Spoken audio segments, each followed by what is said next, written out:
Okay, हर हर महादेव मित्रों। क्या हो गया तुम्हें आज, इतना क्यों अपसेंट है? 2 ही क्लास है इसलिए, और सैटरडे इसलिए? किस बात का सैटरडे है तुम्हारा? सैटरडे हो या संडे हो, जीवन तो ऐसे ही झंड है। चलो शुरू करते हैं, ध्यान देना, फोकस करना अच्छे से। Yesterday we have started with the types of company, do you remember? एक बार टाइप्स ऑफ कंपनी के लिए मेमोरी टेक्निक बोलिए मुझे, क्या है? जोर से बोलिए, कौन सा है? आयला मेरी काव, ठीक है। सो नया लैपटॉप टैबलेट ट्राई कर रहा हूँ मैं, सो मेरे को भी नहीं पता कैसे चलेगा।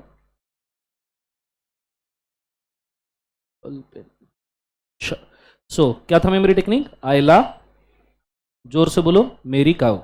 सो प्लीज टेल मी, आई पर से क्या है? इनकॉर्पोरेशन। इनकॉर्पोरेशन में कितने कंपनी है? 3। पहला चार्टर्ड, दूसरा स्टैट्यूटरी, तीसरा रजिस्टर्ड। दूसरा लाइबिलिटी में कौन कौन से? अनलिमिटेड, अथर्व एक सेकंड होल्ड। अथर्व चला गया भाई।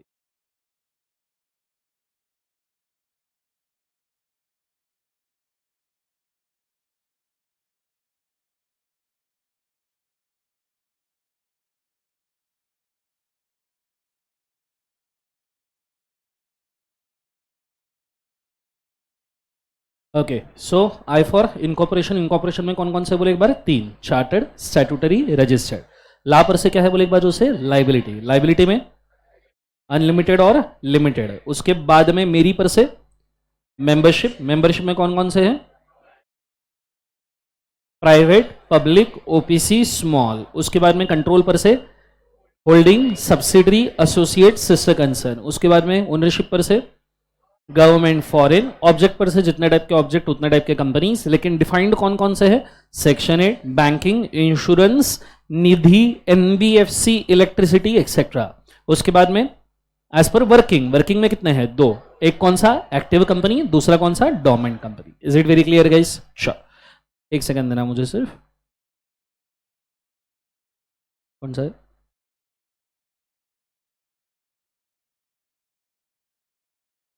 Wow, classroom 2।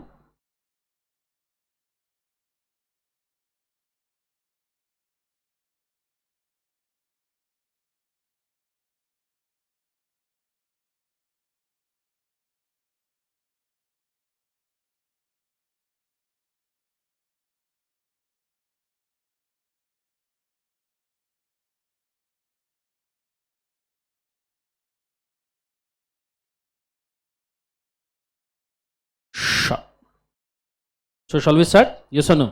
अब हम जो शुरू कर रहे हैं, ठीक है, झलक करेक्ट। अब हम जो शुरू कर रहे हैं, सबसे पहले हम कंपनी स्टार्ट। अच्छा, इनके सेक्शंस याद हुए आपके? ट्राई किए कि नहीं किए? किए?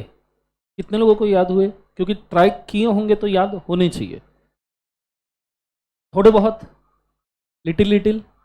कुछ लोग तो ऐसे देख रहे हैं ये सेक्शन क्या होता है। किए ट्राई? नहीं किए? ओके, एक बार ट्राई करते हैं। So tell me, charter company के लिए कोई भी सेक्शन नंबर है क्या? नहीं। स्टैट्यूटरी कंपनी के लिए कोई भी सेक्शन नंबर है क्या? नहीं। रजिस्टर्ड कंपनी का सेक्शन नंबर जोर से बोलो, कौन सा है? 2 सबसेक्शन नंबर 20।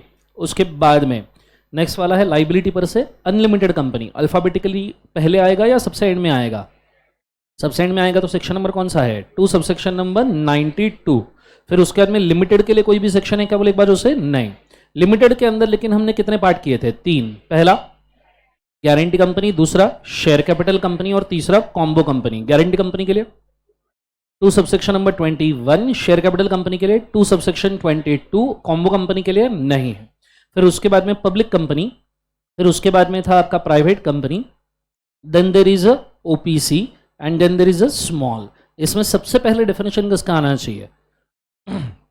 ओ एबीसीडी बोलो जरा एक बार, किसका आना चाहिए? ओपीसी। सो ओपीसी के हिसाब से ओपीसी का डेफिनेशन पहले आएगा। रेंज याद रखना 60 वाली। तो 2 सबसेक्शन नंबर 62 इज क्या बोले एक बार से? ओपीसी।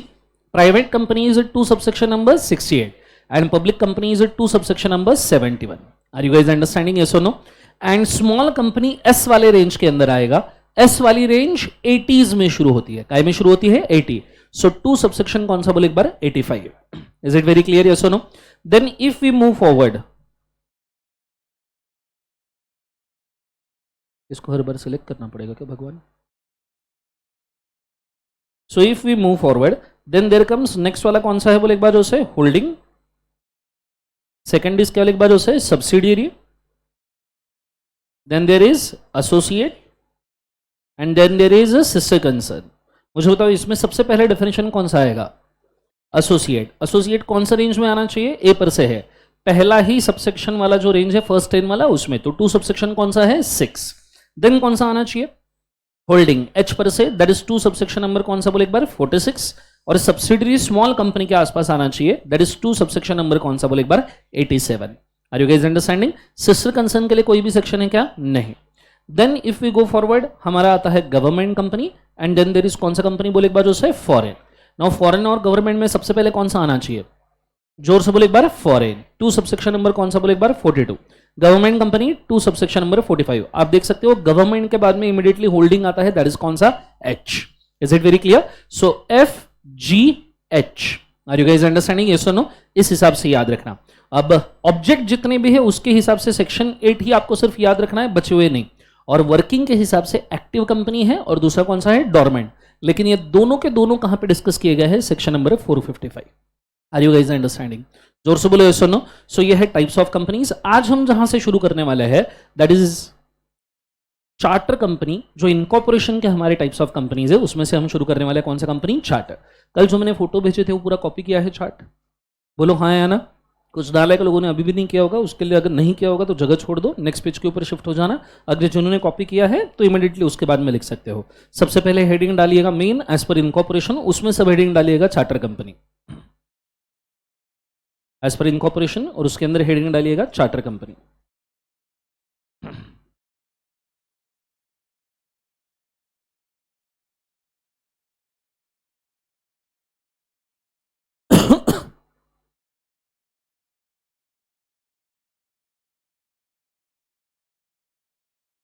ओके, चार्टर कंपनी के अंदर लिखना सब लोग। When, point number 1, when a company is empowered, a company is empowered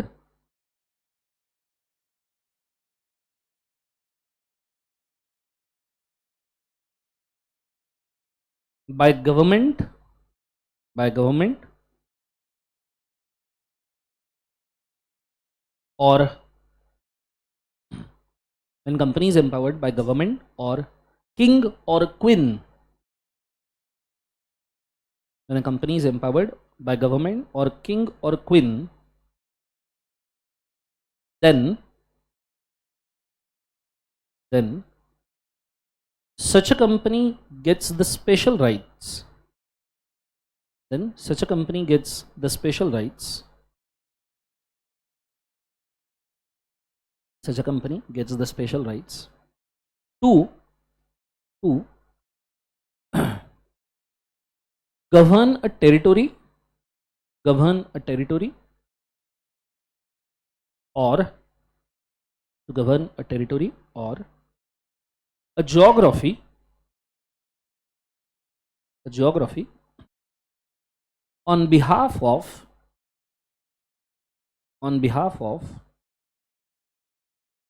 such a king or queen, such a king or queen. Full stop. Point number 2, it's called as company with the special rights, it's called as company with the special rights, is called as company with the special rights. Full stop.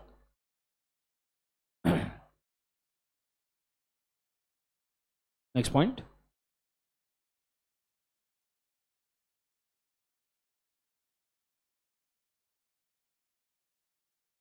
Normally such a company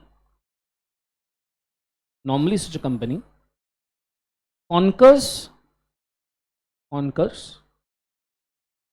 the territory, normally such a company conquers the territory and use its resources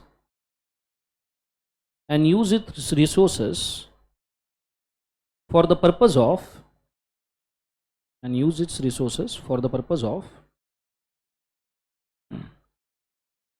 trading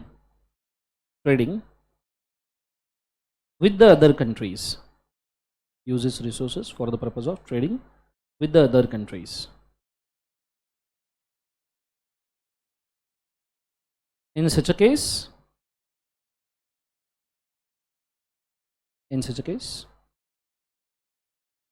the profits and the losses, in such a case, the profits and the losses will be borne by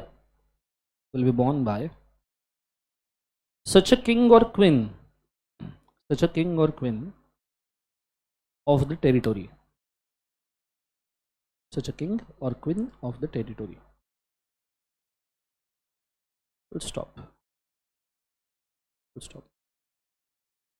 चलो done.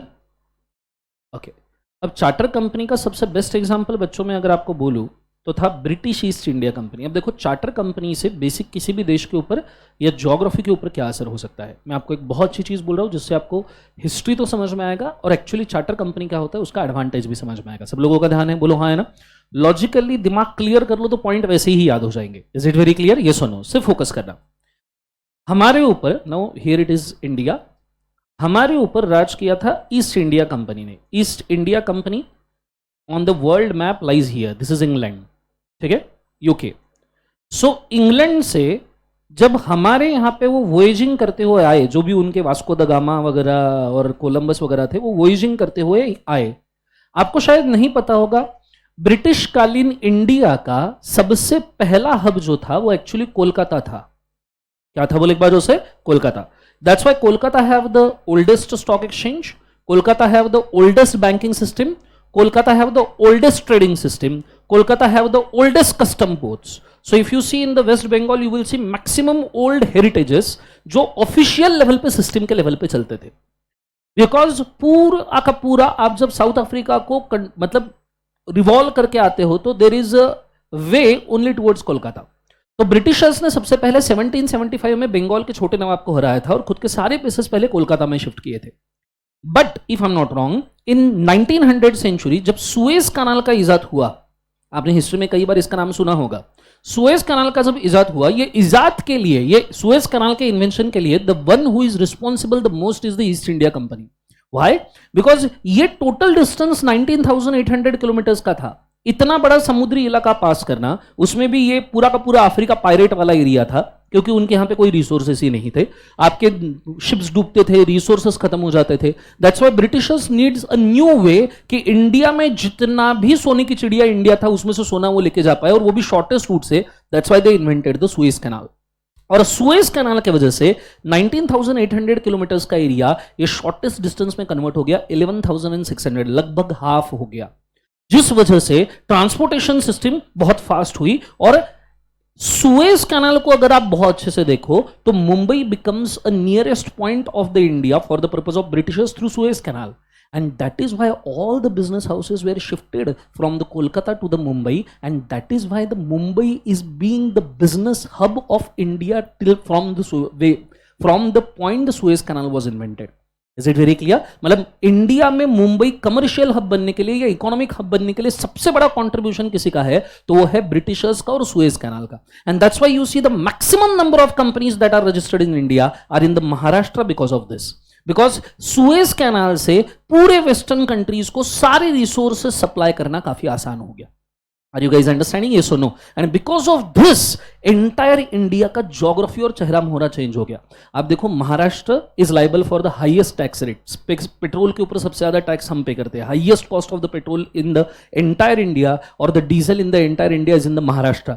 Maharashtra में दो ROCs established है. महाराष्ट्र में commercial hub सबसे ज्यादा है. सबसे ज्यादा नंबर ऑफ कंपनीज महाराष्ट्र में है. सबसे बड़े बिजनेस एक्सपोर्ट यूनिट्स महाराष्ट्र में है, मुंबई पे. महाराष्ट्र में Mumbai becomes the economic capital of India. This is only because of one single company, that is a East India company, which is a chartered company, because it is empowered by the king of the England, queen of the England or the dictator etc. Are you guys understanding? अभी आप अगर आज के date में देखो थोड़ा सा change करके, तो अभी हम कहते हैं दुनिया का सबसे सेफेस्ट सिटी है दुबई में. Why so?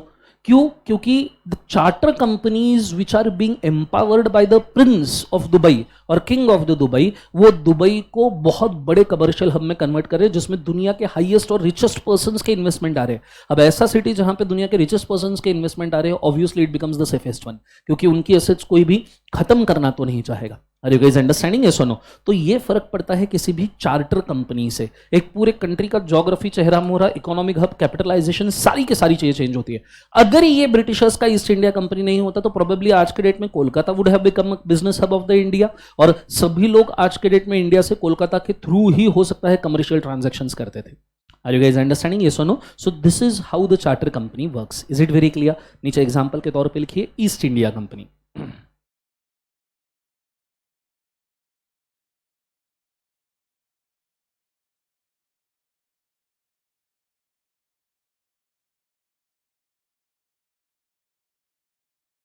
सबने लिख लिया गाइस?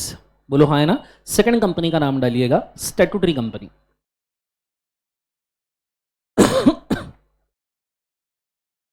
सेकंड कंपनी का नाम डालिएगा स्टैट्यूटरी कंपनी। लिखिएगा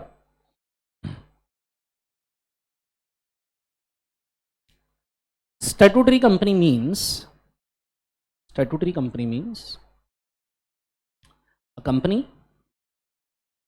company established under specific law, or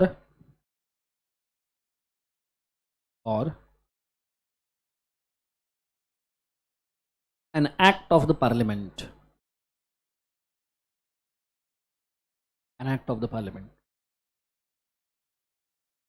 Point number 2, all the provisions of such a company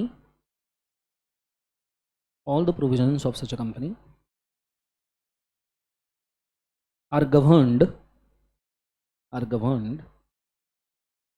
by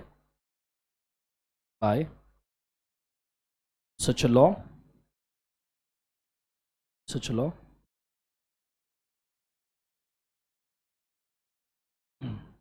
full stop. For example, State Bank of India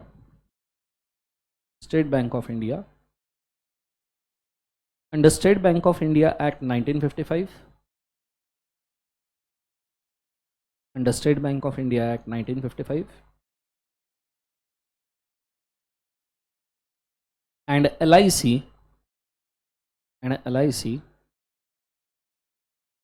under Life Insurance Corporation LIC under Life Insurance Corporation Act 1956.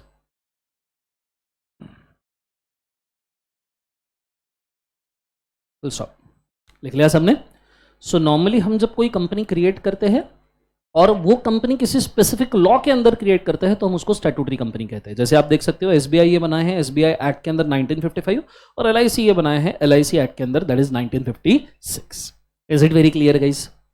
बच्चों सबको समझ में आ रहा है? चलो बहुत बढ़िया। नीचे थर्ड वाला हेडिंग डालिएगा। अच्छा, रजिस्टर्ड कंपनी तो हो चुका है ना आपका? कंपनी मीन्स कंपनी लिखा है ना सबने? बोलो हाँ है ना? तो हम नेक्स्ट वाले जाते हैं, कंपनी एज पर क्या बोले एक बार उसे, लाइबिलिटी। ठीक है, सो हेडिंग डालिएगा कंपनीज एज पर लाइबिलिटी।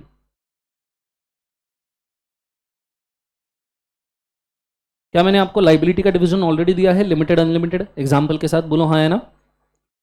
गारंटी और शेयर कैपिटल भी हुआ था क्या उसके अंदर? नहीं हुआ था? तो हम, अच्छा लिमिटेड और अनलिमिटेड तो बताया था मैंने आपको, सबको याद है? बोले ऐसा नो? तो आज हम डिवीजन देखेंगे गारंटी और शेयर कैपिटल कंपनी का। Is it very clear? So नीचे कंपनीज एज पर लाइबिलिटी में पहला limited by share capital,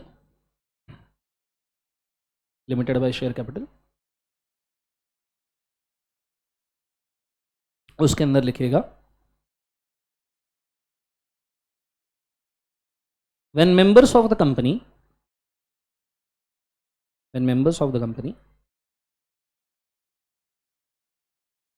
have limit on their liability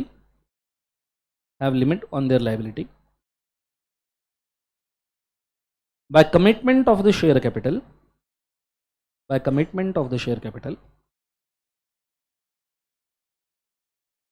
then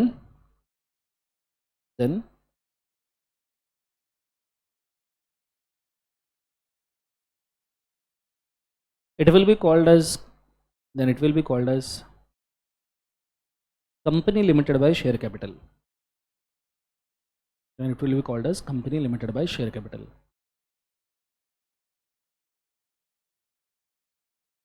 Point number 2.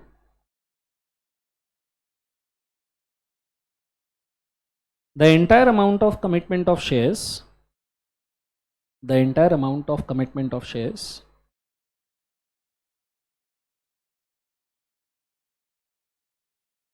the entire amount of commitment of shares shall be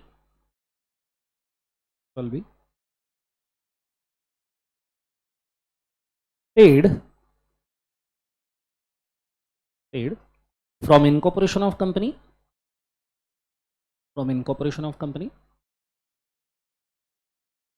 till its winding up, from incorporation of company till its winding up.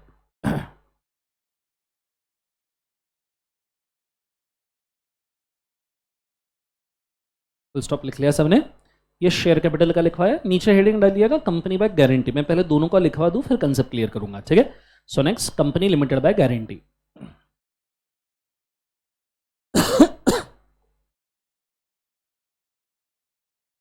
लिखना, when members of the company, point number 1, when members of the company contributes to the company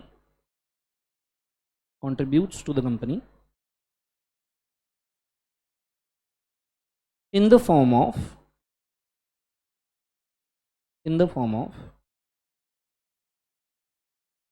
a commitment or a promise, in the form of a commitment or a promise to pay the amount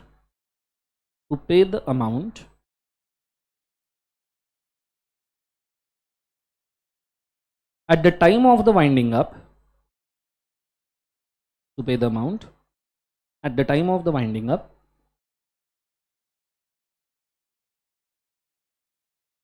then it is called as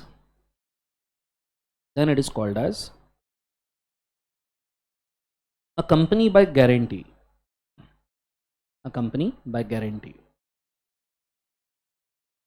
Full stop. Next point number 2.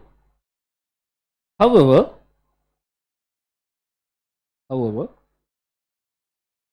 such a amount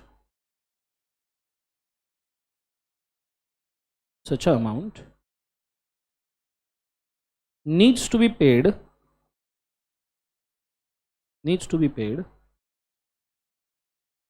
only when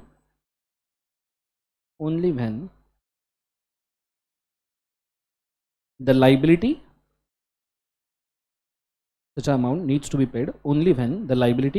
is more than assets,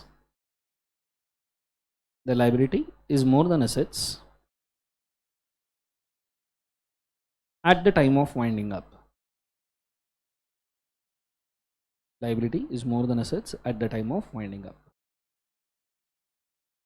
Full stop. चल लिख लिया सबने, बोलो हाँ है ना। अब मैं शेयर कैपिटल कंपनी और गारंटी कंपनी का डिफरेंशिएशन करने जा रहा हूँ, ठीक है। मुझे पूरा ध्यान बोर्ड के ऊपर चाहिए, आप अगर चाहो तो साथ साथ में लिख सकते हो, अदरवाइज बाद में लिखने के लिए मैं आपको समय दूंगा, ठीक है। Are you guys ready? बहुत अच्छे से समझिएगा। अब हमने ऑलरेडी लिमिटेड और अनलिमिटेड लाइबिलिटी का कंसेप्ट ऑलरेडी देखा है। So what we will do कि लिमिटेड, अच्छा एक बार मुझे बताओ, लिमिटेड कंपनी मतलब क्या होता है? जितना कमिटमेंट है उतना ही पे करना है। अनलिमिटेड मतलब पर्सनल एसेट जैसे टीवी, फ्रिज, वॉशिंग मशीन, सोने की सोने की थाली, चांदी का चम्मच, बीवी के गहने, बच्चे के डायपर बराबर याद है। सो बच्चे के डायपर, बीवी और बच्चे, असेट सिर्फ, ठीक है। तो ये सारी चीजें जब दाव पे लग जाएगी तो ऐसे सिचुएशन में हम उसे क्या कहते हैं, बोले एक बार unlimited liability. Is it very clear? अब हम बात सिर्फ किसकी कर रहे हैं, बोले एक बार लिमिटेड। आप चाहो तो साथ में लिख सकते हो। So if we discuss about the liability, जो हमारी लिमिटेड लायबिलिटी है उसको मैं डिवाइड कर सकता हूं into 2 different portions, combo company हम सबसे एंड में जानेंगे। मतलब अगर आप ये दो जान लेते हो बाय शेयर कैपिटल और गारंटी, फिर तो कॉम्बो तो बहुत ईजी है। सो इसको दो पार्ट में डिवाइड करेंगे। पहला कौन सा है बोले एक बार से, शेयर कैपिटल, और दूसरा कौन सा है बोले एक बार, गारंटी। ठीक है, अंडरस्टैंडिंग के लिए एक छोटा सा टाइमलाइन ड्रॉ करते हैं। ठीक है, फोकस करना बहुत अच्छे से। पहले मैं डिस्कस कर रहा हूं शेयर कैपिटल। अब शेयर कैपिटल कंपनी में जब कंपनी का इनकॉर्पोरेशन होता है, क्या होता है बोले एक बार से, इनकॉर्पोरेशन।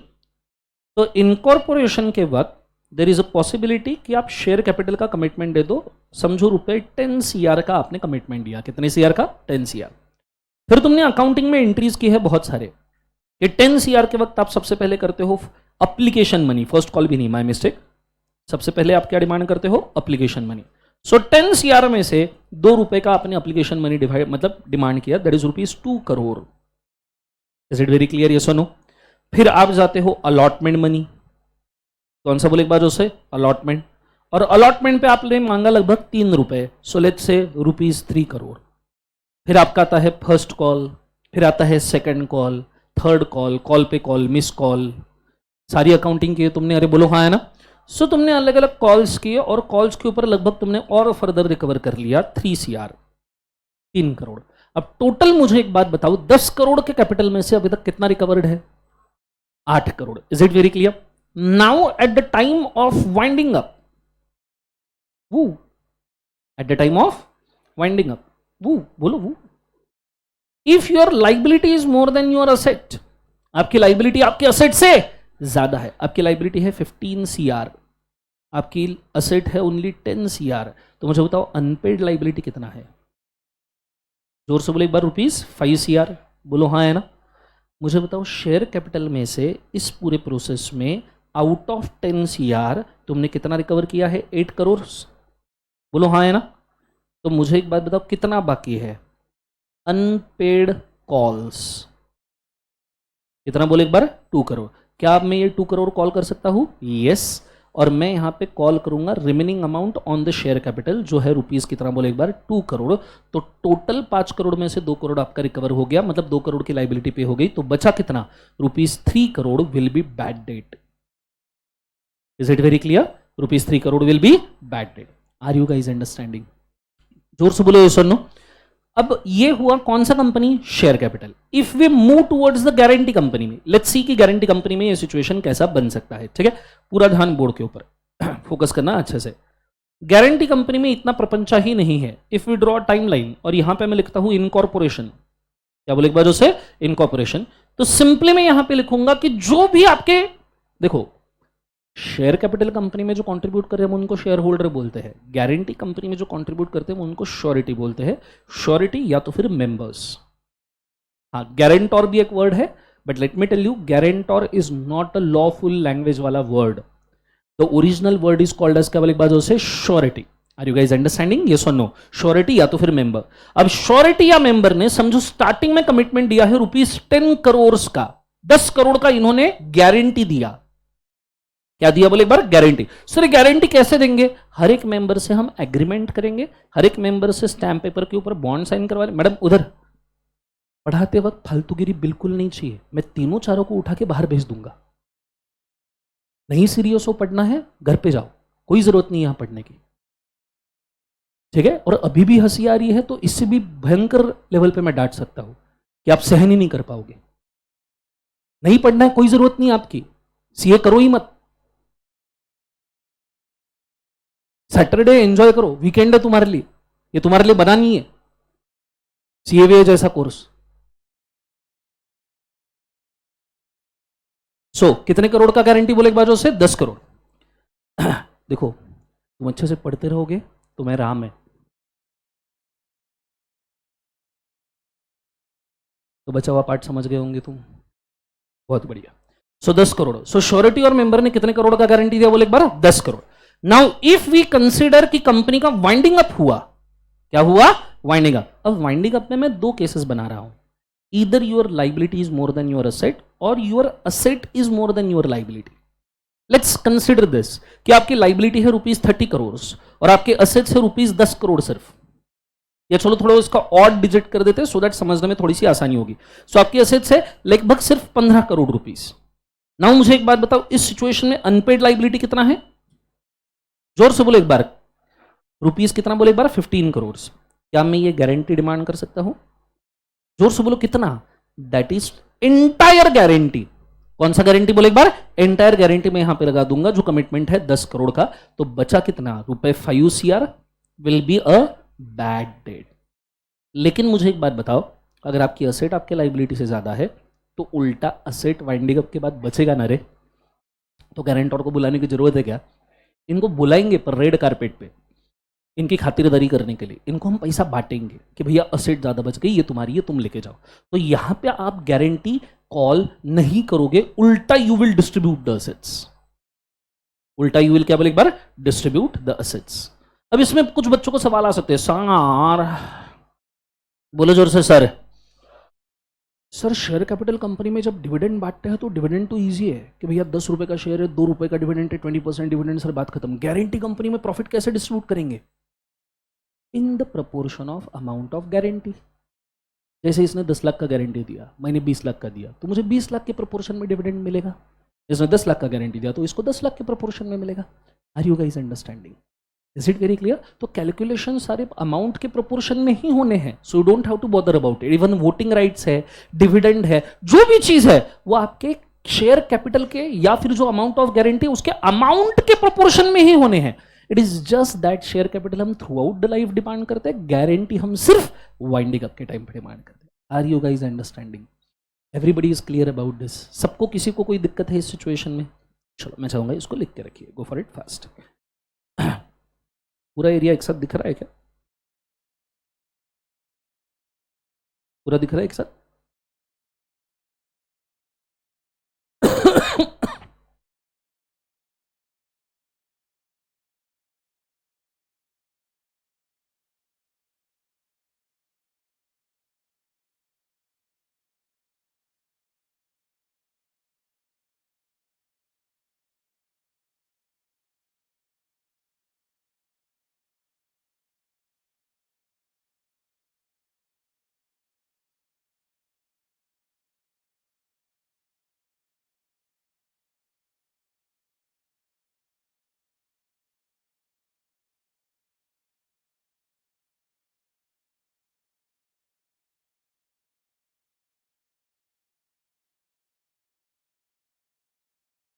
बाहर कोई होगा क्या अभी?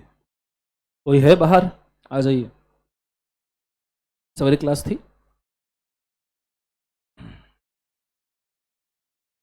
पहले शेयर कैपिटल लिख लीजिएगा इस।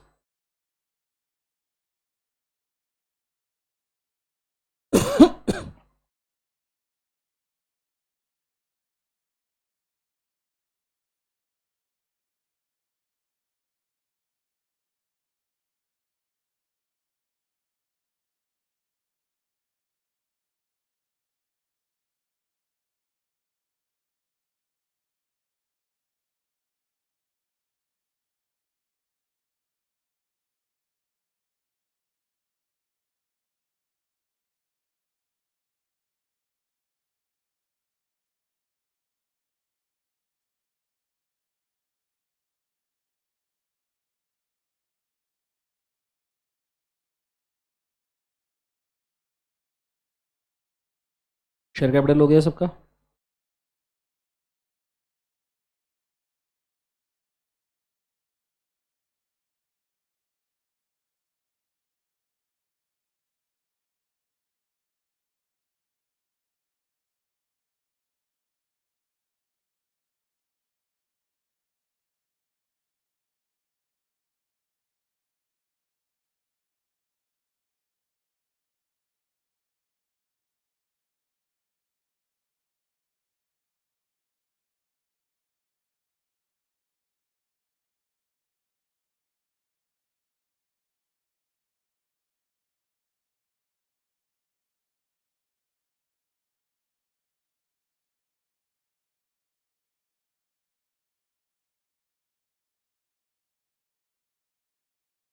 शेयर कैपिटल कंपनी का सेक्शन कौन सा है बताओ? तो sub section number and guarantee का 2 subsection 20, sorry share capital 22, guarantee 21।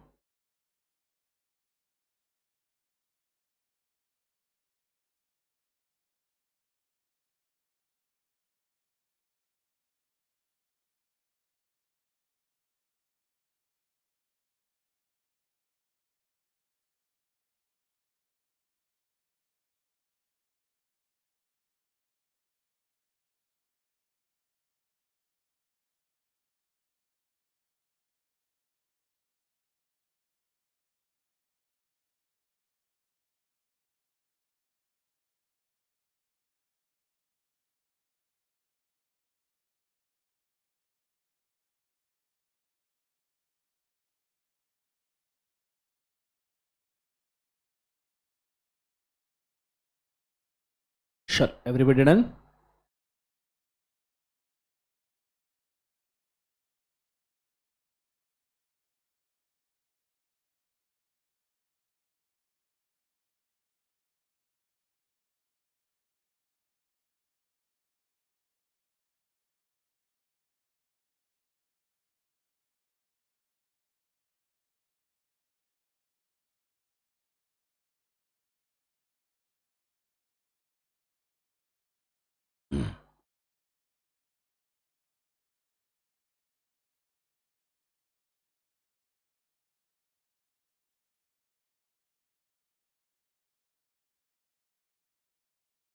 Sure, done?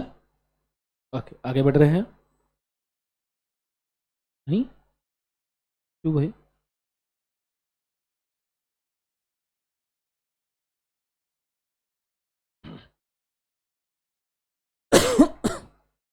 ये हो गया पक्का? चलो, मैंने शेयर कैपिटल गारंटी दोनों बोल दिया। अब थोड़ा कॉम्बो के ऊपर दिमाग लगाते हैं। Can you tell me combo company क्या होगा जिसमें शेयर कैपिटल भी होगा, गारंटी भी होगा? अगर उसमें शेयर कैपिटल है तो इस हिसाब से वर्क करेगा, और गारंटी होगा तो इस हिसाब से वर्क करेगा। क्या दोनों मिलकर लगा सकते हो? बोलो हाँ, है ना? That is easy. हाँ, इसीलिए आप देखना उसका कोई सेक्शन भी नहीं है कंपनीज एक्ट में। There is no section on the combo company. Is it very clear? चल, अब हम बहुत इंपॉर्टेंट एरिया के ऊपर जा रहे हैं, that is company as per membership. ठीक है, सो नीचे हेडिंग डालिएगा, that is companies as per membership.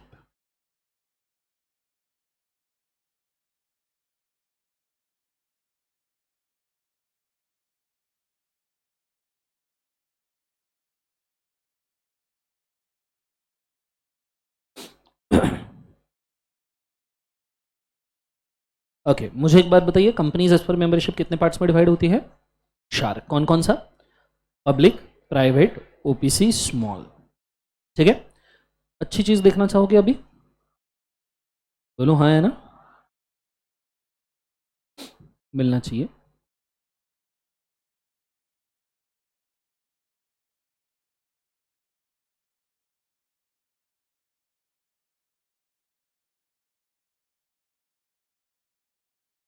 मित्रों, मेरे पास डाटा एंड रिपोर्ट्स में अगर आप जाओ मंथली इंफॉर्मेशन बुलेटिन पे, तो मंथली इंफॉर्मेशन बुलेटिन में तुम्हें 24 जून 2025 का एक मंथली इंफॉर्मेशन बुलेटिन दिखेगा। जो किधर गया? हाँ, इधर है। डाउनलोड हुआ कि नहीं है? मंथली इंफॉर्मेशन बुलेटिन में ये अगर आप देखोगे तो आपको बहुत अच्छी चीजें पता चलेंगी। देखना चाहोगे? नहीं देखना चाहोगे? मेरे प्यारे देश के नागरिकों, पेश किया जाता है इंडिया में कितने टाइप की कंपनी है, वो भी लेटेस्ट मई 2025 की रिपोर्ट के हिसाब से। मैं आपको थोड़ा इस मीडिया को इंपोर्ट कर लेता हूँ for the purpose.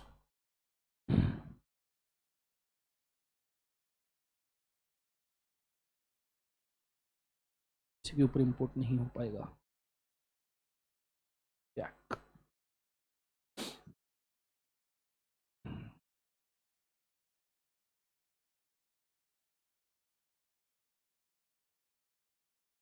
See this मई 2025 का मंथली इंफॉर्मेशन बुलेटिन है, एवरीबडी कैन सी। बच्चों बोलो हाँ, है ना? टेबल ऑफ कंटेंट ओवरव्यू है, मिनिस्ट्री ऑफ कॉर्पोरेट अफेयर्स का ओरिजिनल डाटा है मई 2025 का। कंपनीज एक्ट में घुस चुके हैं, अब जरा जानते हैं कि कंपनीज कितने हैं, कितने टाइप के और कैसे वर्क करते हैं. So if you just go down and you will सी कि इंडिया में पिछले 78 ईयर्स में 28,96,943 कंपनीज रजिस्टर हुए, जिसमें से आज के डेट में सिर्फ 18,90,305 कंपनीज एग्जिस्ट करते हैं. इन 18 लाख कंपनीज में से अगर आप कंपनी लिमिटेड बाय शेयर्स देखो, जो अभी हमने पढ़ा, वो है लगभग 18,75,853 companies. Companies limited by guarantee है 14,145. मतलब आप देखो कंपनी लिमिटेड बाय गारंटी का नंबर कितना कम है. Can you tell me why सो?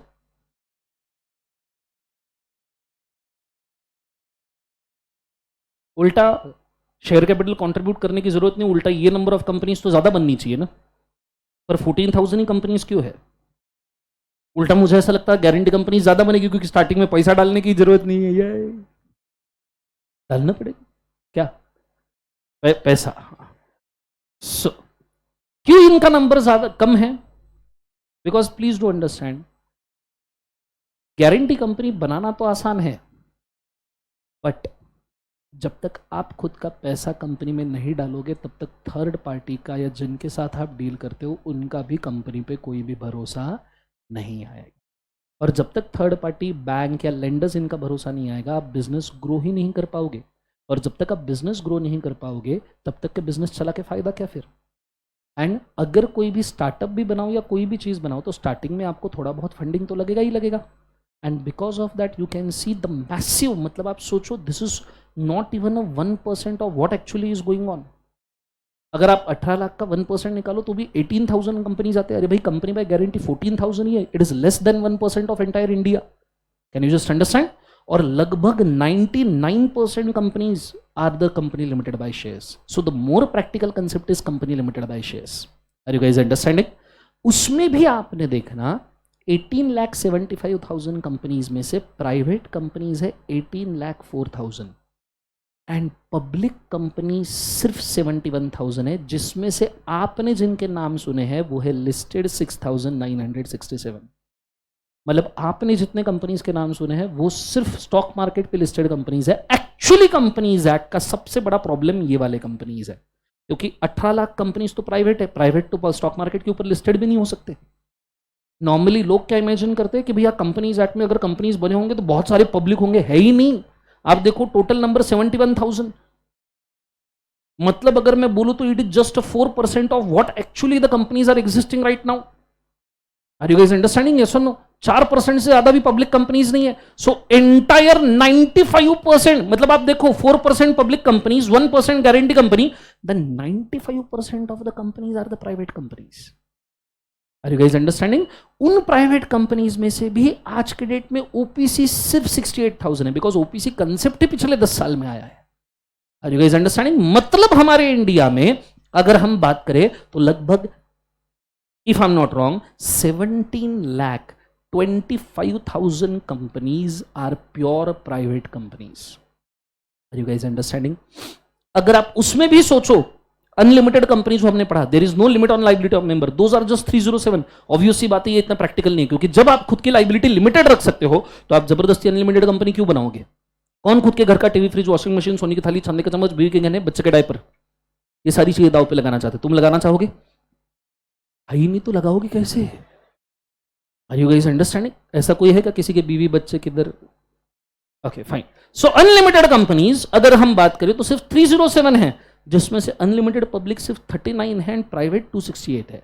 अगर आप गारंटी कंपनी की भी बात करो तो गारंटी कंपनी 2,470 पब्लिक कंपनीज है, 11,675 प्राइवेट कंपनीज है. उसमें भी गारंटी कंपनीज 14 लिस्टेड है, अनलिस्टेड 2,456 है. अगर मैं आपको और ऑफिशियल डाटा में घुमा घुमा के लेके जाऊं तो मैं आपको बोल सकता हूं और फर्दर चीजें. अब ये जो डाटा है ना, इसके अंदर सारी चीजें आती है. मतलब लगभग अब मैं जब आपको टाइप्स ऑफ कंपनी पढ़ाऊंगा और मैं अथॉरिटी स्ट्रक्चर पढ़ाऊंगा तो you will come to know कि क्या एग्जैक्ट चीजें हैं. आपको अभी जब भी मैंने चार्टर कंपनी बताया था कि मुंबई के ऊपर इसका क्या इंपैक्ट हुआ है, बोलो हाँ या ना? से दिस. ये स्टेट वाइज डिवीजन है पूरे 18 लाख कंपनीज का across the India. 18 lakh companies पूरी इंडिया में किस प्रकार से डिस्ट्रीब्यूटेड है? As you can see 18 lakh में से 3,59,208 कंपनी सिर्फ महाराष्ट्र में है। इसके बाद में the second in the line, the number which is the followed is 2,55,632 company इन दिल्ली, गुड़गांव वाला एनसीआर वाला एरिया। आप तमिलनाडु में जाओ तो आपको अच्छे नंबर ऑफ कंपनीज मिलेंगे, 1,25,000, बिकॉज वहां पे भी 2 आरओसीज है। If I am not wrong 1,48,000 companies you will see in the West Bengal. और ऐसा पूरा का पूरा डिवीजन है। आप कुछ स्टेट ऐसे देख सकते हो जहां पे गिने चुने, Leh Ladakh 72 companies only. Jammu and Kashmir की बात करें तो 8,439 companies only. So this is a state wise distribution of the companies, जो आपको पता होना चाहिए। ठीक है, मतलब ये मंथली इंफॉर्मेशन बुलेटिन सीए बनने के बाद तो हर बंदे ने हर मंथ में इसको एक बार चेक करना जरूरी है। नीचे अगर हमने 28 लाख कंपनीज रजिस्टर की है, 28 मतलब लगभग 29 लाख कंपनीज, उसमें से 9,59,215 कंपनीज आज के डेट तक क्लोज हो चुकी है पिछले 78 ईयर्स में। Are you guys understanding?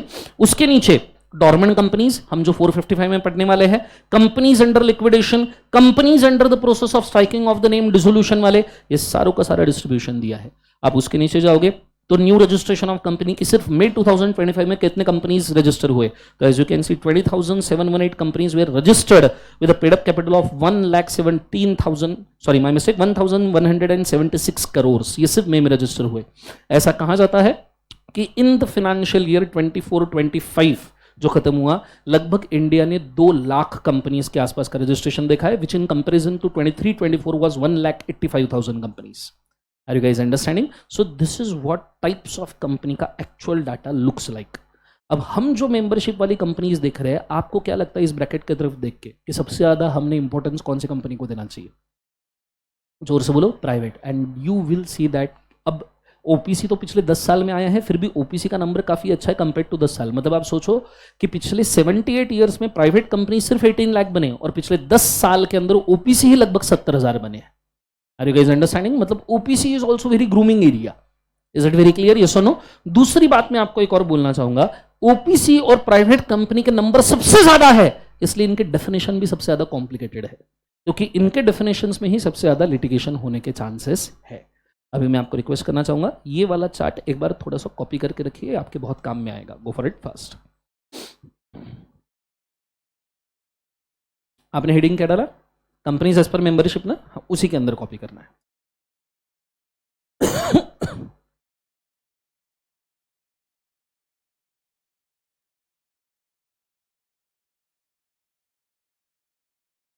With numbers of course, otherwise copy करके का फायदा।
Sure done.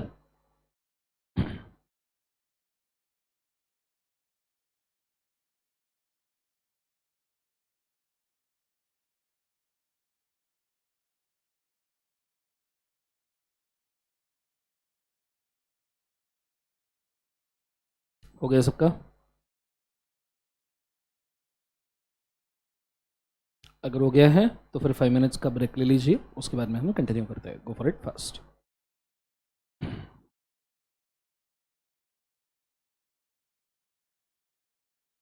देखना हो गया है सबका?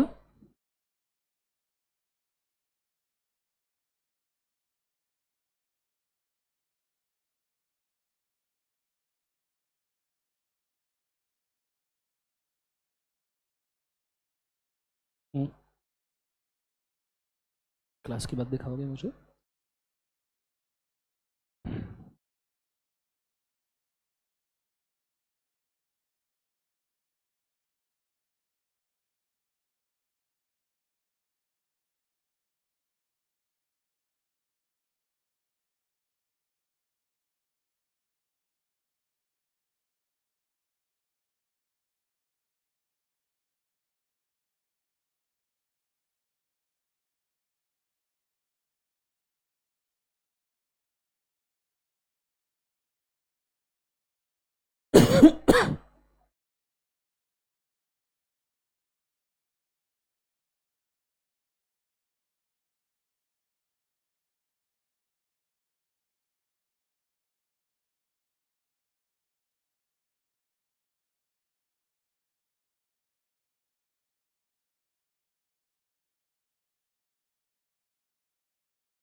Are you guys ready?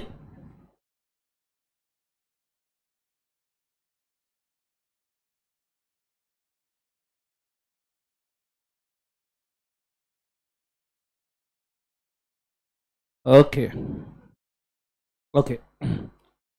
सो अभी हमने देख लिया कि बेसिकली टाइप्स ऑफ कंपनीज जो है वो किस प्रकार से हमारे इंडिया में डिवीजन के तौर पे डिवाइड किए गए हैं। Is it very clear? Yes और नो? अब सबसे पहले कंपनी जो मैं शुरू कर रहा हूं वो है OPC, the one person company which is a part of a private company. ठीक है, which is a part of, केवल एक बार उसे प्राइवेट कंपनी। सो एक छोटा सा चार्ट मेरे साथ ड्रॉ कीजिएगा पहले।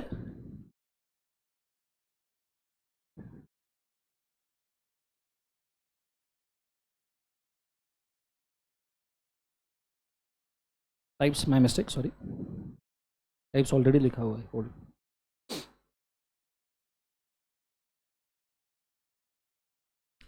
सबसे पहले तो टाइप्स ऑफ मेंबरशिप को आप दो पार्ट में डिवाइड करें। पहला पार्ट है पब्लिक कंपनीज और दूसरा पार्ट है प्राइवेट कंपनीज। हालांकि डिवीजन वाले चार्ट के अंदर ये ऑलरेडी लिखा हुआ होगा, बट वापस से एक बार लिखवा रहा हूं so that to make it more clear. Public companies are further divided into two parts, the listed public companies and unlisted public companies. Listed public companies are governed by Security Exchange Board of India and Ministry of Corporate Affairs. Unlisted public companies are only governed by the Ministry of Corporate Affairs. Private companies are further divided into three parts. Basically हम two करते हैं पहले, that is OPC and other private companies, और इन दोनों का further division अगर company having less than a proper paid up capital और the turnover, और कंपनीज हैविंग मोर देन अ पेड अप कैपिटल और अ टर्नओवर। कंपनी का अगर लिमिट में पेड अप कैपिटल या टर्नओवर है तो that becomes a small company, and company का पेड अप कैपिटल और टर्नओवर स्पेसिफिक लिमिट के ऊपर है, वो हम देखेंगे कितना, डोंट वरी अबाउट दैट। जब स्मॉल कंपनी की डेफिनेशन आएगी तो पता चलेगा। That becomes a big private companies.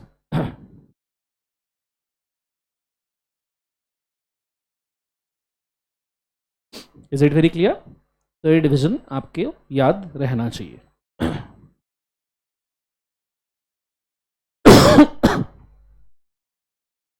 सो मुझे एक सवाल का जवाब दो, ओपीसी एक कौन से टाइप का कंपनी है, पब्लिक या प्राइवेट?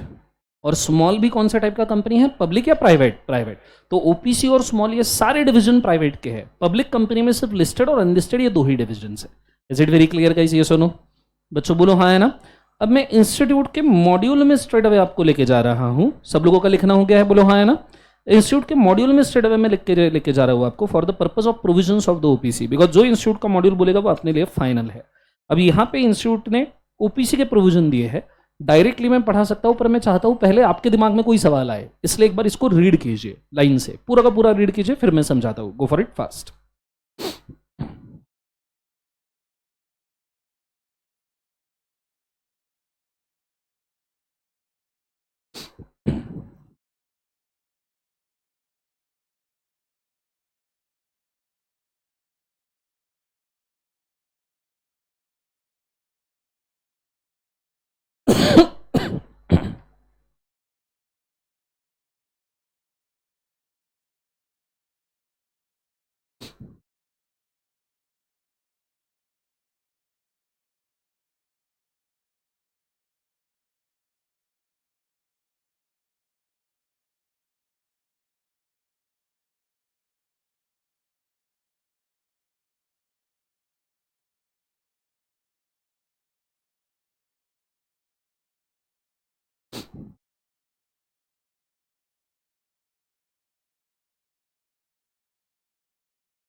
स्क्रॉल करूं, कितना हो गया है?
Everybody done reading?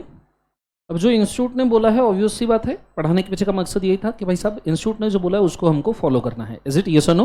अब सबसे पहले ओपीसी का पूरा डिटेल्ड चार्ट मैं आपके सामने बनाऊंगा, आपको ओपीसी समझाऊंगा। लिखने की कोशिश फिलहाल मत करना, बिकॉज चार्ट बहुत बड़ा होने वाला है तो आपको अंदाजा ही नहीं आएगा। और दूसरा, मैं नहीं चाहता आपका फोकस रादर देन कंसेप्ट किसी और चीज़ के ऊपर जाए, ठीक है? तो बहुत अच्छे तरीके से बोर्ड के ऊपर ध्यान देना, तो ही जाके समझ में आएगा। लेट्स गो, स्टार्ट करते हैं, ध्यान देना। फर्स्ट एंड फॉरमोस्ट थिंग, हम अगर बात कर रहे हैं 1 पर्सन कंपनी की, तो 1 पर्सन कंपनी के लिए हमारे पास बहुत सारे प्रोविजंस है, बहुत सारे, जेन्युइनली बहुत सारे। The first and foremost thing, सबसे पहला प्रोविजन, ओपीसी का नाम। Can you tell me OPC का नाम कैसे लिखते हैं? जैसे अगर मैं आपको बोलूं कि किसी भी क्या हो रहा है इसको?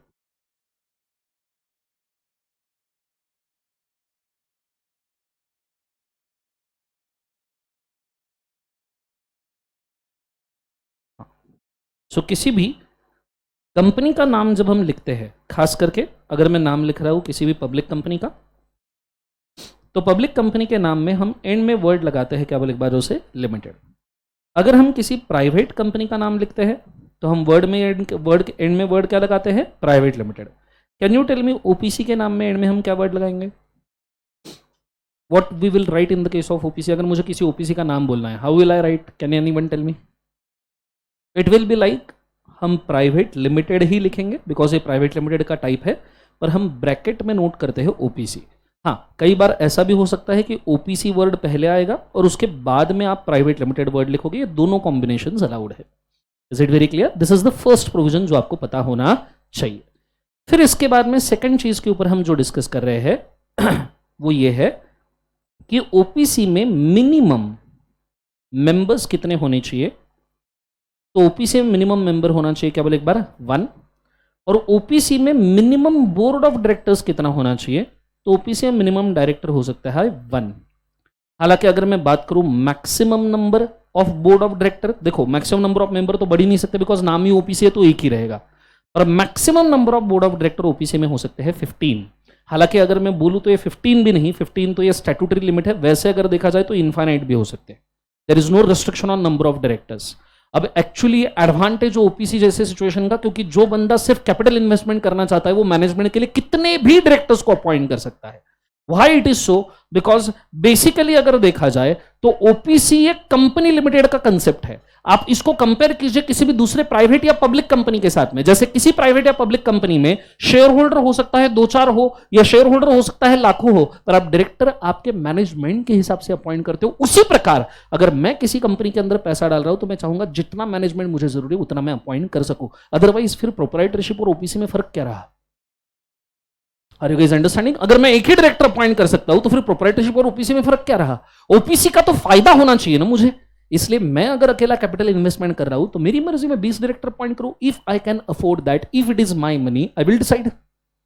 बोलो हाँ है ना? सो ओपीसी का ये एडवांटेज है, इनफाइनाइट डायरेक्टर हो सकते हैं। हाँ, यहां पे कुछ बच्चों को ये दिक्कत हो सकती है, सर एक ही मेंबर, एक ही शेयर होल्डर और डायरेक्टर कैसे क्या 15?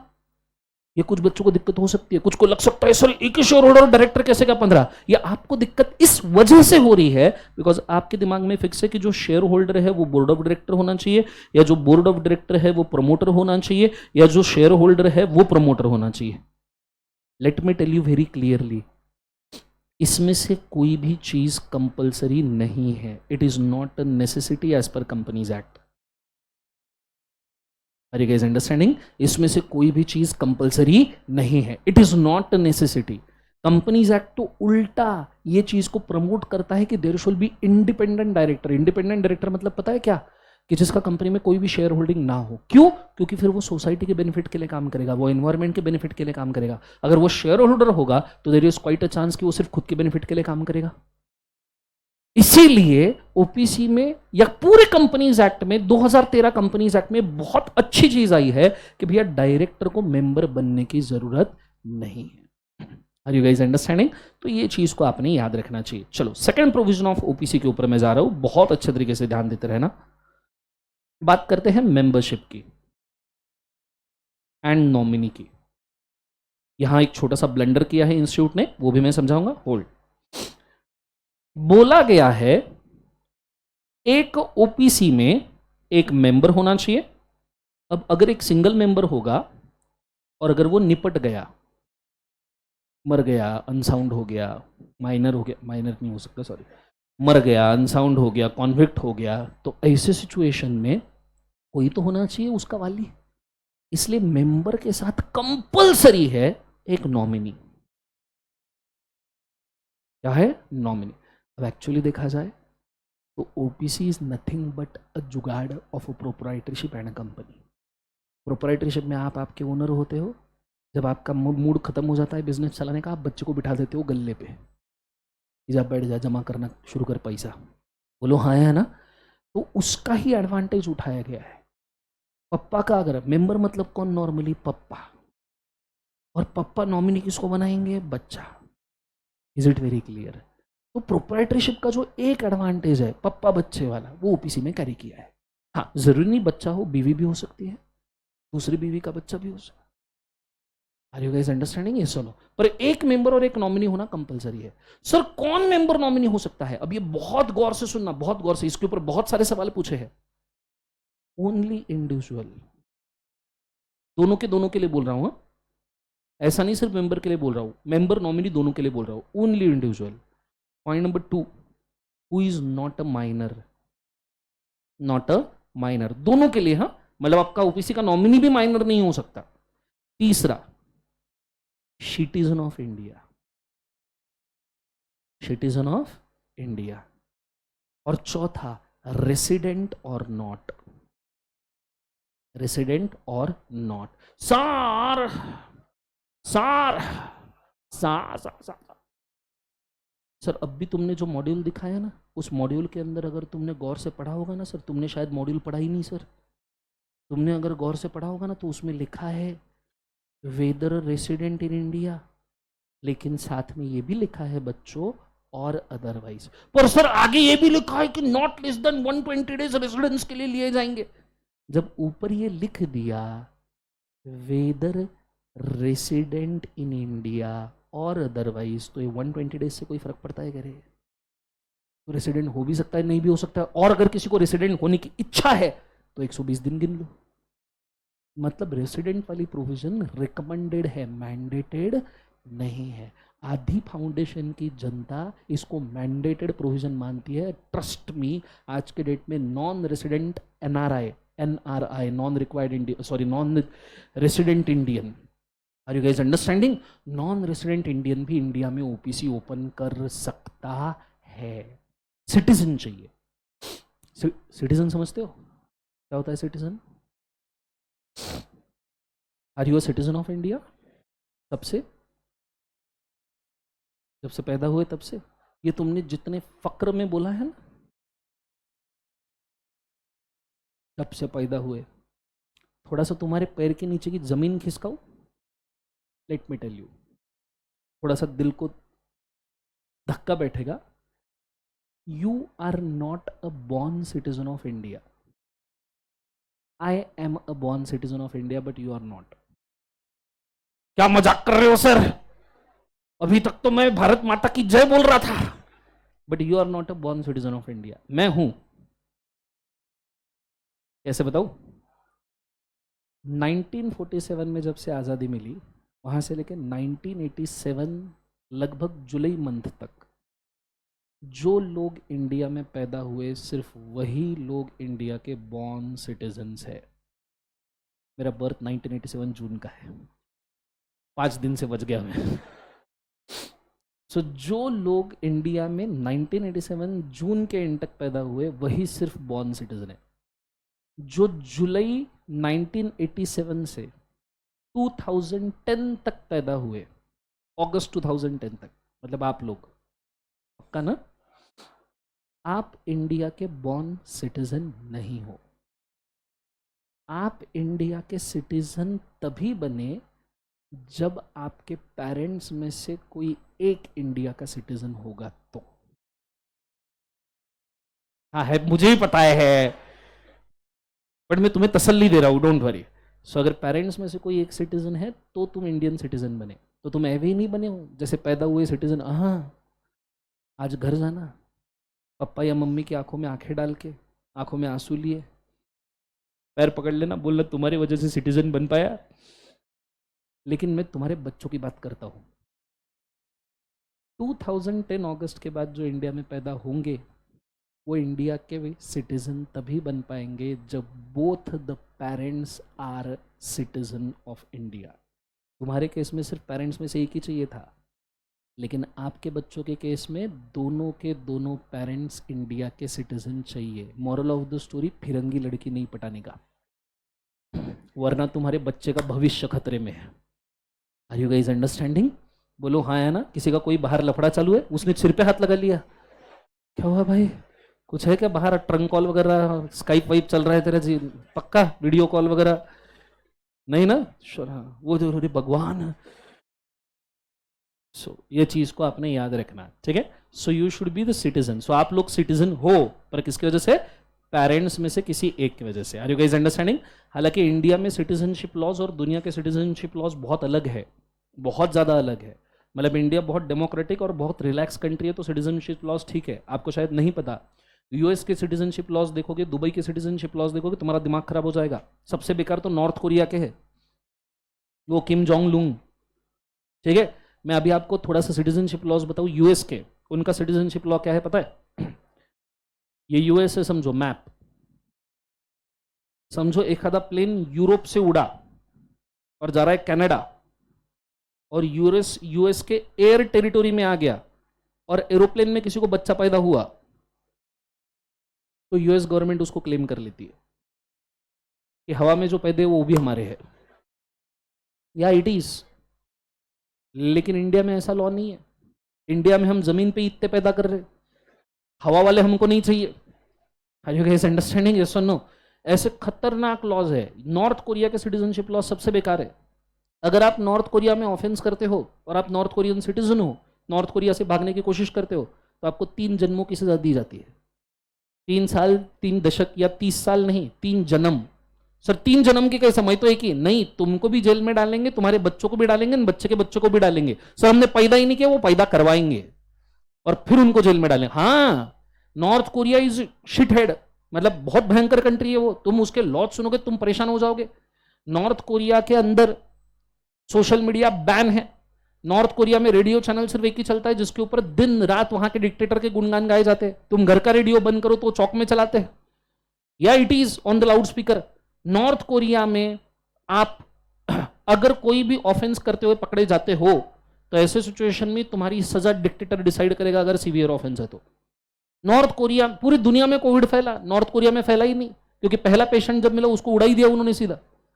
हाँ सच्ची में, north Korea got the first patient of the Covid, उन्होंने उसको वहीं एयरपोर्ट पे ही ठोक दिया, आगे जिंदा ही नहीं रखा। बोले ना रहेगा बांस, ना बजेगी बांसुरी, नहीं रहेगा बांबू तो कैसे बनेगा तंबू। अरे ये इट इज। तुम्हें सबसे वर्स्ट लॉ बताऊं दुनिया का, सबसे वर्स्ट जो नॉर्थ कोरिया का है। नॉर्थ बेटा पढ़ाते वक्त नहीं, नॉर्थ कोरिया का सबसे वर्स्ट लॉ पूछो क्या। नॉर्थ कोरिया में ना फर्टिलाइजर्स नहीं बनते, फर्टिलाइजर्स बहुत कम बनते हैं। सुनने में बहुत गलत लगेगा, मेरे को बोलने में ही लगता है, बट यू शुड नो कि किस टाइप ऑफ फ्रीडम वाले कंट्री में हम रहते हैं। ये इंपॉर्टेंट समझ में आना चाहिए हमको, हमारे देश के प्रति प्यार होना चाहिए। इसलिए ये लॉ सुनने के बाद तुमको कंफर्म हो जाएगा, नॉर्थ कोरिया में फर्टिलाइजर्स नहीं है। तो नॉर्थ कोरियन लोगों को एवरी मंथ ह्यूमन एक्सक्रीट को गवर्नमेंट को सबमिट करना पड़ता है in the form of fertiliser, minimum amount of human excreta. Yes shit, ठीक है। जिस वजह से अगर लोग ये नहीं कर पाए तो वहां पे शिट स्टीलिंग के केसेस होते हैं, या कि इसने मेरी चुराई, या it is a law. If you don't know, अगर उन्होंने वो सबमिट नहीं किया तो उनको पेनल्टीज लगती है, बिकॉज उनके यहाँ पे required amount of fertilisers and chemicals बनते ही नहीं उसके सिवा। सो इंडिया चाहे जैसा भी हो, टेढ़ा है पर मेरा है, एटलीस्ट ऐसी चीजें चुरानी नहीं पड़ रही। समझ में आ रहा है सबको, हाँ है ना। इट इज अ रूल, ये आपको सुन के खतरनाक लगेगा but it is a rule, not to ऐसे और भी घिनौने कानून है, बहुत घिनौने। North Korean dictator Kim Jong लुंग का 200 वुमन का, 200 औरतों का प्राइवेट स्क्वाड है, उनको वो प्राइवेट प्रोटेक्शन स्क्वाड कहते हैं, ठीक है। और वो उसके पर्सनल बॉडीगार्ड करके सर्व करते हैं। यू शुड अंडरस्टैंड, ऐसा है भाई। सो एटलीस्ट थैंक गॉड कि इंडिया में ऐसा कोई भी हरकत नहीं, और आज तक के हमारे किसी भी नेतागणों ने ऐसा कोई भी। एनीवेज, सो आते हैं वापस, ओपीसी का मेंबर और नॉमिनी कैसा होना चाहिए। सब लोग हुई शुड बी, क्या बोले एक बार सब लोग बोलो, हुई should be individual, not a minor, citizen of India, resident और नॉट। तो ऐसे सिचुएशन में ओपीसी का मेंबर या तो फिर नॉमिनी बन सकता है। इसका मतलब यह है जो 120 डेज वाला इंडिया में रेसिडेंस का कंडीशन है वो रिकमेंडेड है। वो क्या है बोले एक बार, recommended, it is not a mandatory condition. Are you guys understanding? ये आइडिया क्लियर है? पर इससे एक और सवाल पैदा होता है, पूछो क्या। समझो एक बंदा है, अब मेंबर बोले तो पप्पा और नॉमिनी बोले तो बच्चा।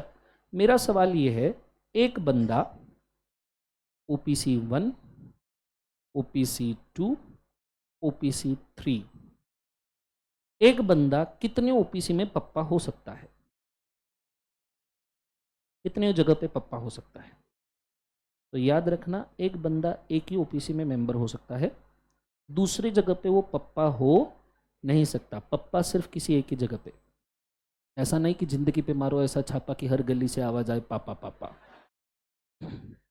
Is it very clear? Yes और नो? सो एक बंदा एक ही ओपीसी में क्या हो सकता है बोले एक बार जो से, पप्पा। दूसरे ओपीसी में पप्पा हो सकता है क्या? नहीं। तो तीसरे का तो सवाल ही पैदा नहीं होता। बोलो हाँ है ना। एक बंदा एक ओपीसी में अगर पप्पा है तो क्या दूसरे ओपीसी में बच्चा हो सकता है? हाँ या ना? नो सर या yes sir? Everybody please tell me, no sir या yes sir? Everybody please tell me. इसके लिए वापस से मैं आपको यहां लेके जाऊं, ये प्रोविजन बोला है, इसको जरा साथ में पढ़ते हैं सब लोग साथ में। हाँ रेडी? बहुत अच्छे से सुनना। No person shall be eligible to incorporate more than 1 OPC, मतलब एक बंदा एक ही ओपीसी में मेंबर होगा और become a nominee in more than 1 such a company.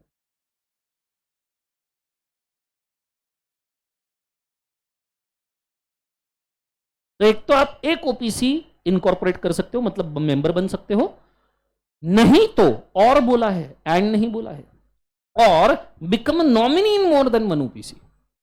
मतलब एक तो आप एक ओपीसी इनकॉर्पोरेट कर सकते हो, नहीं तो आप किसी एक ओपीसी में नॉमिनी बन सकते हो। मतलब आप एट द सेम टाइम एक में मेंबर और एक में नॉमिनी दोनों बन नहीं सकते। बट मेरे लिए स्टिल प्रोविजन अनक्लियर है, it's not clear to me. मेरे हिसाब से ऐसा हो सकता है क्योंकि प्रैक्टिकली मैंने ये देखा है, एक्चुअली एक ओपीसी में मेंबर और दूसरे में नॉमिनी, दिस इज अलाउड। अब ये जब मैंने देखा कि प्रैक्टिकली हो रहा है पर फाउंडेशन के मॉड्यूल में ऐसा लिखा है, तो फिर मैं गया इंटर के मॉड्यूल पे, और ये है सीए इंटर का module, institute of chartered accountant of India. Inter यहीं से पढ़ाना शुरू कर दूँ। ये ब्लू कलर में एक नोट डाला है जो मैं उनको भी पढ़ाता हूँ, इंटर के बच्चों को, तुम आओगे तुमको भी पढ़ाऊंगा, इसको जरा पढ़ना, इससे आपको ज़्यादा क्लैरिटी आएगा। A natural person shawl not be a member of more than one OPC. चलो समझ में आया, एक मेंबर एक ओपीसी बराबर है at any point of time, and said person, said person मतलब इसी बंदे की बात चल रही है जो मेंबर है दूसरे ओपीसी में, बोलो हाँ है ना। And a said person shawl not B nominee of more than one person company. आया ध्यान में? मतलब एक बंदा एक ओपीसी में मेंबर हो सकता है, एंड सेड पर्सन वही बंदा एक से ज्यादा ओपीसी में नॉमिनी हो नहीं सकता। मतलब एक और नॉमिनीशिप अलाउड है। मतलब हमने जो इंटरप्रिटेशन लिया ये सही है। Is it very clear? पर फाउंडेशन का मॉड्यूल उल्टा बोल रहा है, इंटर का उल्टा बोल रहा है। फॉलो कौन सा करना चाहिए? क्योंकि तुमको फाउंडेशन में फाउंडेशन के मार्क्स चाहिए, तो यहाँ पे इसको काटने के लिए मैं मजबूर हूँ। पर मैंने तुमको सही लॉजिक बोल दिया क्योंकि तुम वैसे भी आगे मंजिल में इंटर पे जाने ही वाले हो। जाने वाले हो कि नहीं? और ये कैसा कॉन्फिडेंस है जीवन में तुम्हारा, इंटर पे जाने वाले हो? हाँ, जोर से बोलो हाँ। तो जब आप इंटर पे आओगे तो याद रखना, और प्रैक्टिकली भी याद रखना कि ये नॉमिनीशिप अलाउड है। Is it very clear? फिर एक और सवाल पैदा होता है, क्या तीसरे ओपीसी में मेंबर या नॉमिनी हो सकता है क्या? नहीं। देन अगर आप किसी एक ओपीसी में ऑलरेडी नॉमिनी हो तो किसी दूसरे ओपीसी में आप मेंबर हो सकते हो क्या? नो सर या yes sir? No sir, yes sir. Answer है नहीं। अगर ऊपर वाला ही सिचुएशन अलाउड नहीं है तो नीचे वाला कैसा होगा? Is it very clear? तो ऑब्वियस सी बात है, थर्ड ओपीसी में आप मेंबर या नॉमिनी हो नहीं सकते। Is it very clear? चौथा वाला, अगर आप एक ओपीसी में नॉमिनी हो तो दूसरे ओपीसी में नॉमिनी हो सकते हो क्या?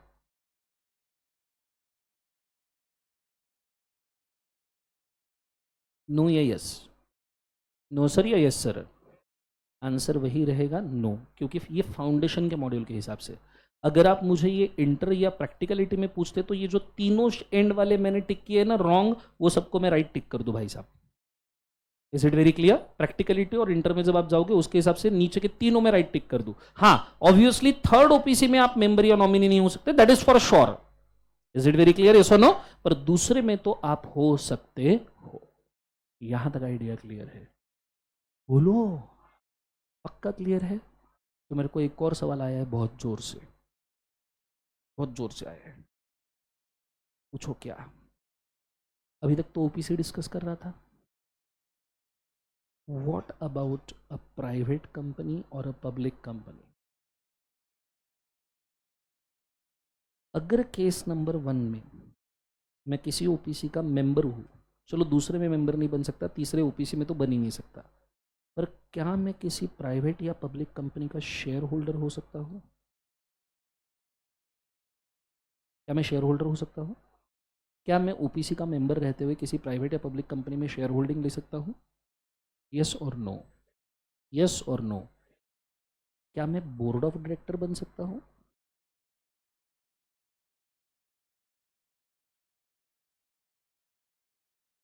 Utmost conceptual clarity. यस और नो? लाइव स्ट्रीम में भी कृपया बोले लोग, यस और no? Let me tell you, ये अलाउड है।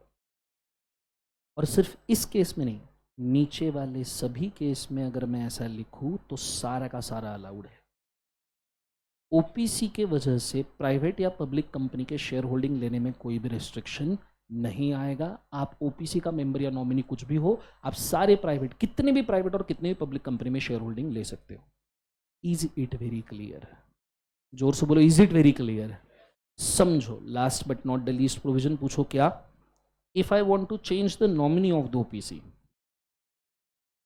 चेंज द, क्या बोले एक बार से, नॉमिनी ऑफ द ओपीसी, तो what I need to do? I have to file a return consent to withdraw nomination, to withdraw, क्या बोले एक बार से, nomination. Are you guys understanding? Is it very clear? बोलो हाँ है ना। ये हो गया ओपीसी का मेंबरशिप और नॉमिनी वाला सेकंड प्रोविजन। आइडिया क्लियर है?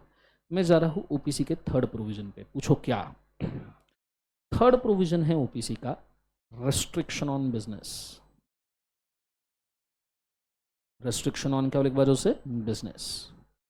कौन कौन से बिजनेस ओपीसी नहीं कर सकता गाइस? अभी पढ़ा ना आपने, तो आपने देखा होगा कि ओपीसी कौन कौन से बिजनेस नहीं कर सकता। पहला देखो, OPC cannot be section 8 company, cannot incorporate और get converted into section 8 company. मतलब ओपीसी कभी भी एनपीओ नहीं हो सकता, ओपीसी चैरिटेबल ट्रस्ट नहीं हो सकता। Are you guys understanding? At the same time OPC cannot be non banking financial company, NBFC नहीं हो सकता। Third, OPC cannot do any investment in the security. So OPC investment company या investment activity नहीं कर सकता। Is it very clear? 3 restrictions बोले। So मैं वापस जा रहा हूं, यहां पे लिख रहा हूं रिस्ट्रिक्शन ऑन बिजनेस में कौन कौन से है। सो ओपीसी कैनॉट बी, क्या बोले एक बार उसे, सब लोग बोलो, सेक्शन 8 कंपनी, दैट इज क्या बोले एक बार, एनपीओ। इसलिए आप इंडिया में कोई भी ओपीसी नहीं देखोगे जो चैरिटेबल काम कर रहा है। हाँ, ओपीसी बिजनेस रन कर रहा है और साथ में डोनेशंस वगैरह दे रहा है, that is different. Is it very clear? मतलब OPC as a corporate donations दे रहा है, that is different, but main business आपका चैरिटेबल ऑब्जेक्ट नहीं हो सकता। जैसे अभी तिरुमला तिरुपति बालाजी ट्रस्ट का मेन बिजनेस है रिलीजियस एक्टिविटी, या किसी ऑर्फनेज का मेन बिजनेस एक्टिविटी होता है ऑर्फनेज को चलाना, वैसे ओपीसी का मेन बिजनेस एक्टिविटी ऑर्फनेज नहीं हो सकता। हाँ, तुम्हारा मेन बिजनेस एक्टिविटी है भाई साहब प्रोडक्ट सेलिंग, सर्विस गिविंग, और फिर आप किसी चैरिटेबल एंटिटी को डोनेशन कर रहे हो, that is different. We are not denying that, we are telling आपका मेन मेमोरेंडम का ऑब्जेक्ट ये चैरिटेबल एंटिटी नहीं हो सकता। सेकंड, आपका मेन मेमोरेंडम का ऑब्जेक्ट एनबीएफसी नहीं हो सकता। क्या, क्यों ये 2 रेस्ट्रिक्शंस डाले? Can anyone tell me? ये 2 रेस्ट्रिक्शंस क्यों रखे गए? Anyone please tell. क्यों आप एनपीओ नहीं बन सकते? इंडिया में सबसे ज्यादा प्रॉफिट सर्कुलेशन और इंडिया में सबसे ज्यादा फ्रॉड्स ये एनपीओ में होते हैं। Is it very clear? दूसरा, अगर ओपीसी मतलब एक सिंगल पर्सन को भी अगर आप एनबीएफसी अलाउ करोगे तो इंडिया में इतने रिच लोग हैं। वैसे इंडिया गरीब देश बोला जाता है, पर अंबानी देखो, अदानी देखो, कल जाके अगर मुकेश अंबानी जी ने डिसाइड किया, वो इंडिविजुअली तो इतने रिच है ना कि उन्होंने डिसाइड किया कि मैं कोई ओपीसी क्रिएट करनी है, तो कल अगर उन्होंने एक एनबीएफसी ओपीसी ओपन कर दी तो सारी बैंकिंग सिस्टम के लगा देंगे। बोलो हाँ है ना। और बैंकिंग सिस्टम की ना लगे इसलिए for the protection of Indian banking sector, इसलिए ओपीसी को एनबीएफसी अलाउ नहीं करते। अदरवाइज कल जाके अदानी अंबानी 2 ही लोग अगर इंडिया में एक हाथ या एनबीएफसी खोल दे तो एक बजाज फाइनेंस कंपनी ने पूरे इंडिया के बैंकिंग सेक्टर के नाक में दम करके रखा है। वो लोग किसी भी चीज के ऊपर आपको लोन बना देते हैं। कल कैडबरी खरीद लो 10 रुपए की, वो 1-1 रुपए के 10 मंथ के ईएमआई में कन्वर्ट करके दे देंगे आपको। या एक्चुअली जो वो और फोन कर करके झंझोड़ इतने फोन करते कि तुमको एक आधा लोन लेना ही पड़ता है। Are you guys understanding? That's why NBFC OPC को अलाउड नहीं है। थर्ड वाला, OPC cannot be an investment company. OPC cannot be an investment company. OPC कभी भी इन्वेस्टमेंट कंपनी नहीं हो सकता। नाउ प्लीज डू अंडरस्टैंड, जब मैं कहता हूं ओपीसी इन्वेस्टमेंट कंपनी नहीं हो सकता, आधे बच्चे इसको गलत समझते हैं। कृपया इसको बहुत अच्छे से सुनना। अगर मैं बोल रहा हूं there is a OPC private limited, there is a OPC private limited company है, इसका जो सोल मेंबर है उसका नाम है ए, और इसका जो नॉमिनी है इस ओपीसी का उसका नाम है N. Please do understand when I say it cannot do investment activity. तो याद रखिएगा, a OPC private limited as a separate legal entity को टीसीएस के शेयर्स में, फॉर एग्जांपल टीसीएस के शेयर्स में इन्वेस्टमेंट करना अलाउड नहीं है। पर ए मेंबर इंडिविजुअल लेवल पे टीसीएस के शेयर्स में इन्वेस्ट कर सकता है, एन नॉमिनी इंडिविजुअल लेवल पे टीसीएस के शेयर में इन्वेस्ट कर सकता है। इसी वजह से तो मैंने यहां पे प्राइवेट और पब्लिक कंपनी का एग्जाम्पशन लिख के रखा है। Is it very clear?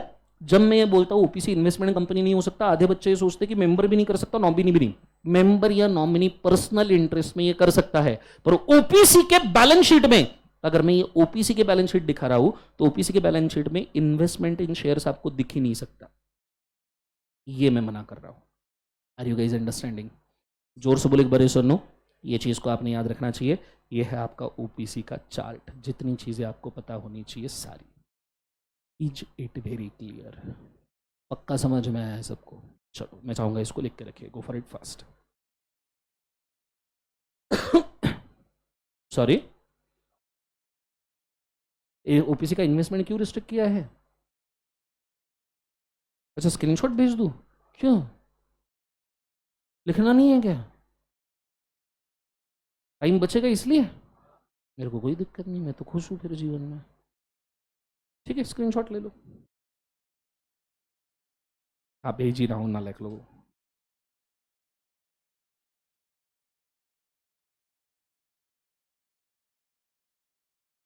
App से पढ़ाने में मज़ा आ रहा है जीवन में,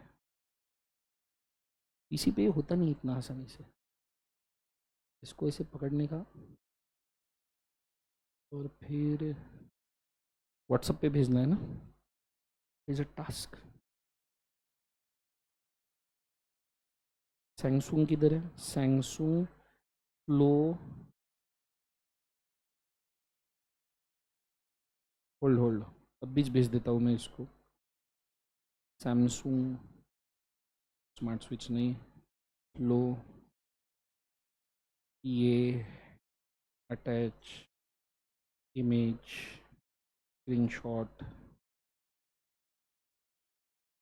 अटैच हो गया ना, done, and, very good, share, WhatsApp पे भेजना है ना।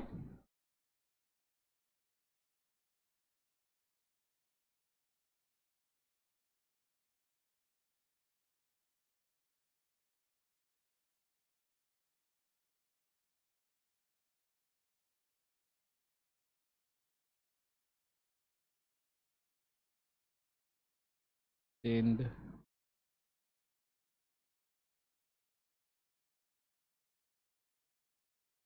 फॉरवर्ड, सितंबर सितंबर सितंबर, ये हो गया शेयर। चलो डन एवरीबॉडी, मिल गया सबको स्क्रीनशॉट? इस पे व्हाट्सअप डालना पड़ेगा, ठीक है। ओके सो यहाँ पे ओपीसी का पूरा डिवीजन होता है केवल एक बार जो से खत्म। सबको समझ में आया? नाउ आई विश एक बार वापस से सारे प्रोविजन रीड कर लो कि हमने सब कुछ कवर किया और आपको सब कुछ समझ में आया है क्या। ठीक है, गो फॉर इट फास्ट।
हाँ, जो नॉमिनी है उससे रिटर्न कंसेंट लेना ज़रूरी है। ये एक पॉइंट रह गया था, क्यों रिटर्न कंसेंट लेना ज़रूरी है? कल तुम नॉमिनेशन में अमिताभ बच्चन का नाम डाल दोगे, सच में आ जाएंगे क्या? तो जो नॉमिनी का नाम दिया है उससे रिटर्न कंसेंट लेना कंपल्सन है। ठीक है,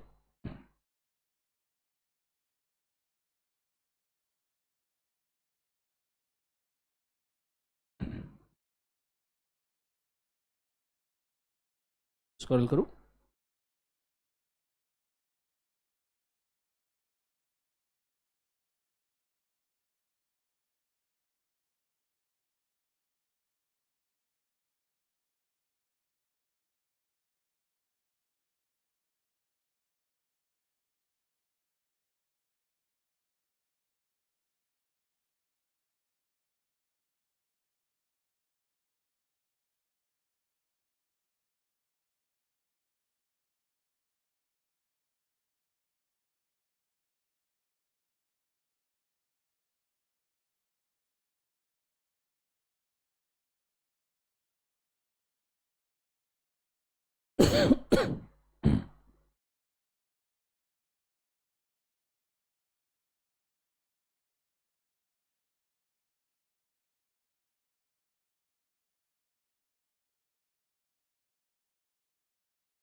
Sure, done.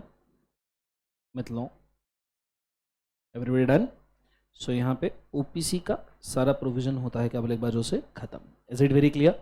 अब अगले डेफिनेशन के ऊपर हम जा रहे हैं. नेक्स्ट डेफिनेशन है प्राइवेट कंपनी का. किसका है बाजू से? Private company. अब प्राइवेट कंपनी का डेफिनेशन थोड़ा सा कम मॉड्यूल के अंदर टूटा टूटा सा दिया है, 2 पेज में डिवाइडेड है वो, बट कृपया इसको ठीक से पढ़ना. और पढ़ने के भी पहले मैं आपको रिक्वेस्ट करना चाहूंगा, प्राइवेट कंपनी का डेफिनेशन पढ़ के लिख लो एक बार. ओपीसी के डेफिनेशन में आज सच कोई दम नहीं था, पर प्राइवेट कंपनी के डेफिनेशन में बहुत दम है. सो नीचे हेडिंग डालिए प्राइवेट कंपनी, और ये डेफिनेशन जैसा का वैसा आपके रजिस्टर में कॉपी कर लीजिए जो इंस्टीट्यूट के मॉड्यूल में दिया है. और कॉपी करते वक्त थोड़ा सा लॉजिक लगाइएगा प्लीज.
स्क्रॉल करो.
तो कहाँ तक लिखना है?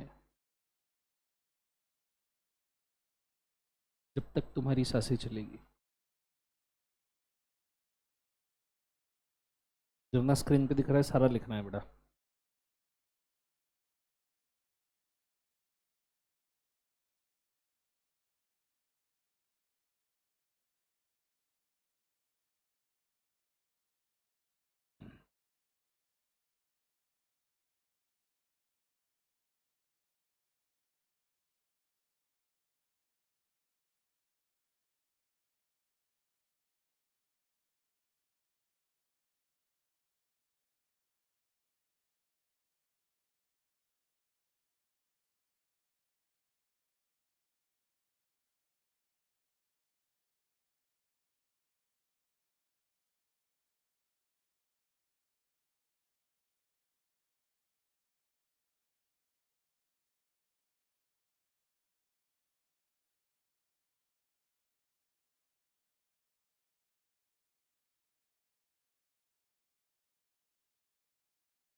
Sure. Done everybody? Finish it off.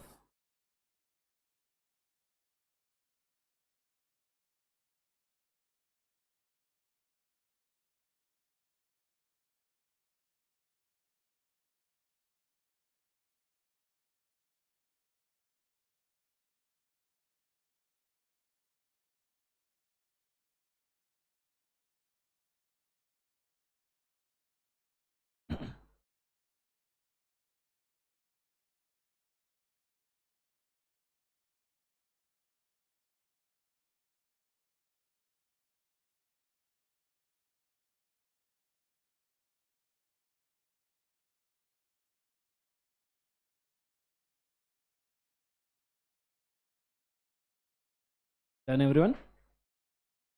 Okay, अब अगर आपने डेफिनेशन लिखा होगा ठीक से तो आपको समझ में आएगा कि बेसिकली प्राइवेट कंपनी क्या है।